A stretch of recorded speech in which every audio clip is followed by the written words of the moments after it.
Ito ang pinakamurang e-bike guys dito sa amin. 9,500 lang to guys ha. Napakamura, di ba? 9,500. Yes, si Olympus Prime, ang 4-seaters na convertible hanggang 6-seaters. Wow, grabe. Siya yung natatransform na e-quad. Free delivery yan hanggang 100 kilometer. Pwede kayong magnegosyo na laway lang ang puhunan. Kahit walang puhunan, laway yes, lang. laway lang. Pero syempre dapat marunong kang gumamit ng Cellphone, Facebook, marketplace kasi dyan tayo magbebenta. Bali, tuturuan namin kayo paano magbenta ng unit. So wala talaga kayo ilalabas sa puhunan. Kami rin bahala magpa-deliver sa client nyo kung deliver man yan.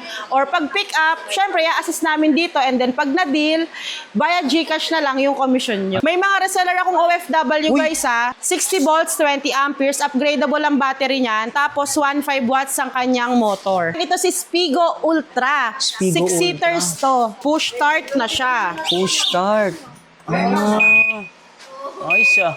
Diba? May camera pa. May reverse camera. I-unlock mo lang muna dito bago mo siya pipindutin. Oh, yus. May safety features. May safety features. Ito yung pinaka high-powered natin na unit dito sa bodega. Ito yung pinakamura nating 4 wheels at Twins e-bikes lang ang merong niyang unit na yan. Kahit maghanap sila sa ang bodega, wala. Kami lang ang meron yan. Yung mga battery natin, lahat Yun, po selyado, lahat po original.